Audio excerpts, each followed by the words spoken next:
সব সময় মনে রাখবা যে আমার মরা লাগবে। কি করা লাগবে? আমি প্রধানমন্ত্রী না, আমি সারা পৃথিবীর যদি মডেল হয়ে যাই, এই চিন্তা সব সময় পেছনে রাখবা যে আমার মরা লাগবে।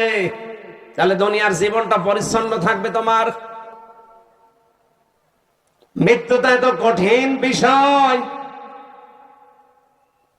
এই পৃথিবীর কোন মানুষকে যেহেতু ছাড়েন নাই, শ্রেষ্ঠ মানুষের নাম আমরা জানি মুহাম্মাদুর রাসূলুল্লাহ, তাকে পর্যন্ত মরণ ছেড়েছে। তাকে কিন্তু অফার দিয়েছিল আজরাইল এসে যে যতদিন থাকতে চান আপনি থাকতে পারবেন দুনিয়ার হায়াতে, এরপরে যখন আপনার ইচ্ছা হবে তখন আপনাকে আমি নিয়ে যাব। নবীজি জিজ্ঞাসা করলেন, ভাই আজরাইল, যদি আমি সত্যি থাকতে চাই কতদিন? যতদিন ইচ্ছা পারবেন, তারপরে মরা লাগবে। কারণ কুল্লু নাফসিন যায়িকাতুল মাউত, এটা সবার জন্যে। বিশ্ব নবী তখন ডাক দিয়ে বলেন, ফেরেশতা, মরা যদি লাগে তখন এই নশ্বর দুনিয়ায় আমি আর থাকতে চাই না, আমার মাবুদের কাছে আমারে নিয়ে চলো। হযরতে আজরাইল নিজে বর্ণনা করেন যে আমি শুধুমাত্র তার বুকের উপরে হাতটা রেখেছিলাম, বিশ্ব নবী মুহাম্মদুর রাসূলুল্লাহ চিৎকার দিয়ে বললেন, হাত সরাও। হাতটা সরিয়ে ফেলেছি। ফেরেশতা বলে, হুজুর, আমি আজ পর্যন্ত পৃথিবীতে কারো কাছে জান কবজের অনুমতি চাইনি, আজকেই প্রথম। আপনি হাত সরাতে বললেন, আমি কিন্তু জানি আল্লাহর পরে আপনার স্থান। এত আসানে এত সহজে দুনিয়ায় কাউকে আমি কবজ করি নাই, যত আসানে শুধু হাতটা রেখেছিলাম। নবীজি বলেন, আজরাইল, এটাই যদি তোমার হাত রাখা হয়, মনে হচ্ছে উহুদ পাহাড় আমার বুকের উপরে রেখে দিয়েছে। আমি মুহাম্মদের শরীরে পৃথিবীর মানুষের তুলনায় ৭০ জন মানুষের শক্তি আমার শরীরে। এত শক্তি আল্লাহ আমার এই শরীরে দেওয়ার পরে তোমার হাত রাখলে যদি আমি হাত সরাতে বাধ্য করতে পারি, যে আমার আর সহ্য হয় না, উহুদ পাহাড় মনে হচ্ছে। আমার গুনাহগার উম্মত যারা দুর্বল, এদের কি আচরণ করবা?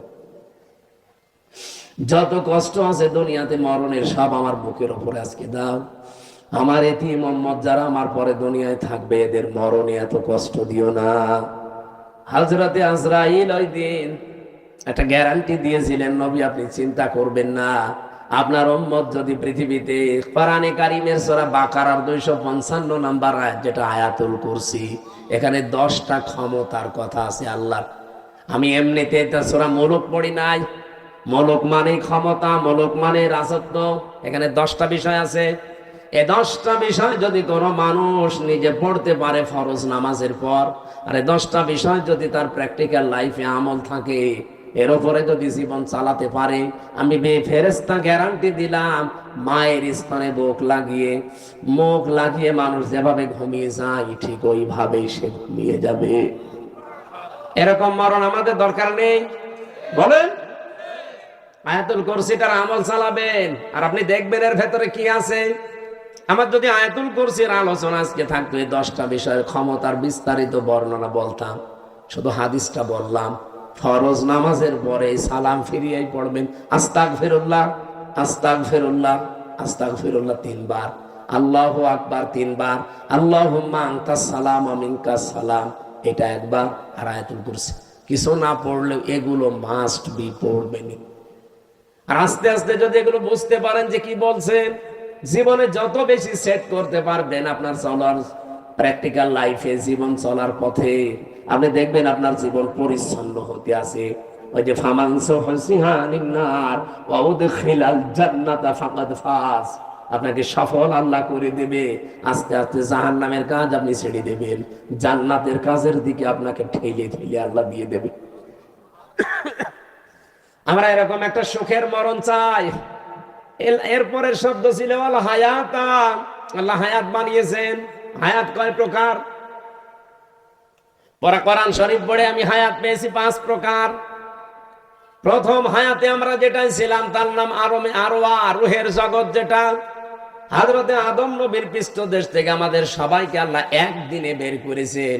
এই জন্য পৃথিবীর প্রতিটি মানুষের হায়াত সমান। এখানে এই তথ্য জানেন না অনেকে।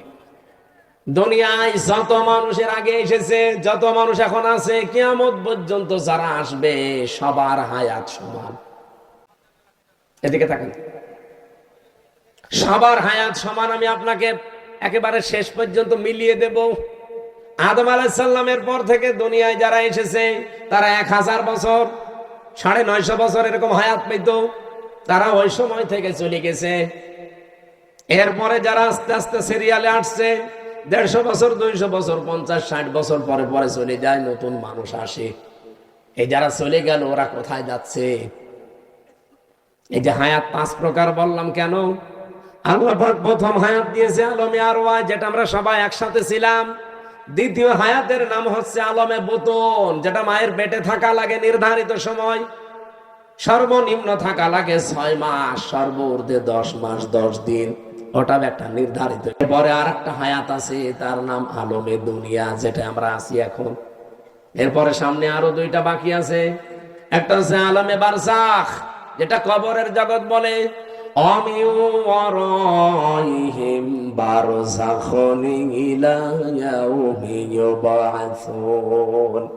তোমাদের এরপরে একটা পর্দার আড়ালের জগৎ আসতেছে, তার নাম বারজাখ, কবর।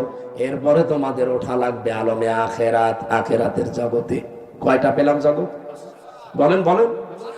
একটা অলরেডি পার হয়ে গেছে নাকি?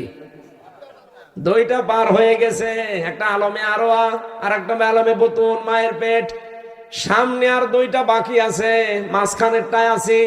আরে আগে 2টা গেলে পরে 2টা থাকলে মাঝখানেরটায় থাকা যায় না। এবার একেবারে কিয়ামতের আগের 5 দিন আগে যে লোকটা আসবে দুনিয়ায়, সেও তো মারা যাবে। কথা বলে না কেন? আদম নবীর পরে যে লোকটা দুনিয়ায় এসেছিল সে 900 বছর মনে করেন ছিল। এই 900 বছর পরেই তো এখন তার আলমে বারজাখ শুরু হয়ে গেছে, কবরের জগৎ। আর কিয়ামতের 5 দিন আগে যে লোকটা আসবে সেও তো কবরে 5 দিন থাকবে। এই যে আমি হায়াত সমান বললাম প্রত্যেকের, কেন বলেছি জানেন? আমরা তো সবাই একদিনেই আদমের পেট থেকে বের হয়েছিলাম, কিন্তু আগে পরে আসার কারণে প্রত্যেকের কবরের জগৎ কিন্তু একই। হয়তো তারা আগে পাল্টিয়েছে, আমরা পরে আসতেছি। আমরা চলে যাওয়ার পরে যারা আসবে ওরা তো এখন ওই রকম কবরের জগতে আছে। বারজাখন মানে কি? এই পর্দার আড়াল। এই যে পর্দা দেওয়া আছে, এর পেছনে যারা আছে ওরা সিরিয়াল করে আসবে, আমরা ওখানে চলে যাব। তাহলে পৃথিবীতে যত মানুষ এসেছে আসবে, এখন আছি, সবার হায়াত কিন্তু সমান।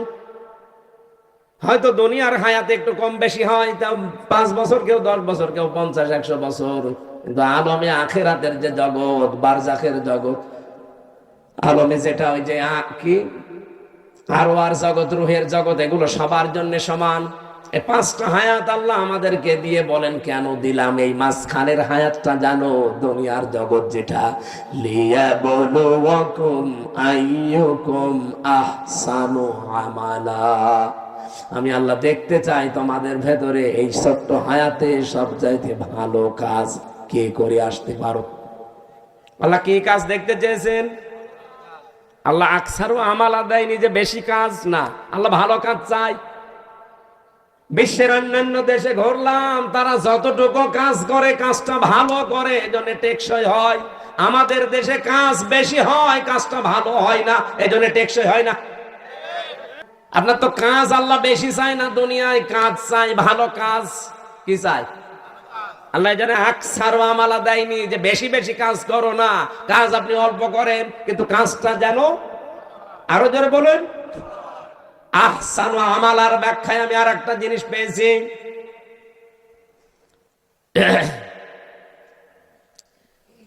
মরণের পরে যেহেতু একটা জিনিসের হিসাব আল্লাহ নিজে ধরবেন, তার নাম ওই যে মিজান। আমরা নাম শুনি যে মিজানের পাল্লায় আল্লাহ মাপ দিবেন। মিজানের পাল্লায় মাপবে না? কে মাপবে? আমল। বলেন বলেন। আমল মানে কাজ। কে বলেছে আমল মানে নাকি? নেকির আলাদা শব্দ আছে, আর সাওয়াবুন মানে নেকি, আর আমল মানে। কিয়ামতের ময়দানে তাহলে আমল মাপ দেবে। আমল মানে আবার বলছি বাংলায়, বলেন বলেন, আর একবার বলেন ইংরেজিতে ওয়ার্ক। খুব ভালো করে এই বিষয়টা নিজের সিরিয়ালে মিলাবেন, আপনার জীবন পাল্টিয়ে যাবে। আল্লাহ বেশি কাজ চাইনি, ভালো কাজ চেয়েছে। কেন? যেহেতু মরণের পরে আপনার কাজ মাপা হবে। আমার এবার প্রশ্ন এই দুইজনের কাছে, আর এখানে যারা আছে আলেমরা তাদের কাছে, সারা জীবনই শুনে আসলাম যে কিয়ামতের দিন আল্লাহ মাপ দেবে আমল কাজ, আর কি দিয়ে মাপবে? মিজানের পাল্লা দিয়ে। মিজানের পাল্লা মানে দাড়ি পাল্লা। এটা শুনিনি? কিয়ামতে যে আল্লাহ মাপবে কিসের পাল্লায়? দাড়ি পাল্লায় মাপবে। কোরআন হাদিসে কোন জায়গায় পড়িয়েছেন যে দাড়ি পাল্লায় আল্লাহ মাপবে? আর আপনার কমন সেন্স নেই? এই যে এই স্টেজটা যদি এই ভাইকে বলি এটা একটু মেপে দেন, উনি দাড়ি পাল্লায় তুলে দেবে। এটা মাপার জন্য আলাদা একটা যন্ত্র আছে। কি দিয়ে মাপবে? ফিতা দিয়ে। কথা বলছে না কেন? এই যে পানির বোতল দিয়েছিল, এখন যদি বলি ভাই পানিটা মেপে দেন, ফিতা দিয়ে মাপবে। কি দিয়ে? ওটা দাড়ি পাল্লা আছে, স্ক্যান আছে। আমার এখন শহর এসেছে, ওনারা যদি বলি ভাই মেপে দেন, পানির বোতল দিয়ে দেবে। কি দিয়ে? প্রত্যেকটা জিনিস দুনিয়াতে পরিমাপ করার যন্ত্র আছে। প্রতিটি জিনিস মাপ দেওয়ার আলাদা আলাদা যন্ত্র পাবেন, আর আলাদা আলাদা তাদের নামও আছে। এ পর্যন্ত বোঝেন কিনা? কিয়ামতের দিন যেহেতু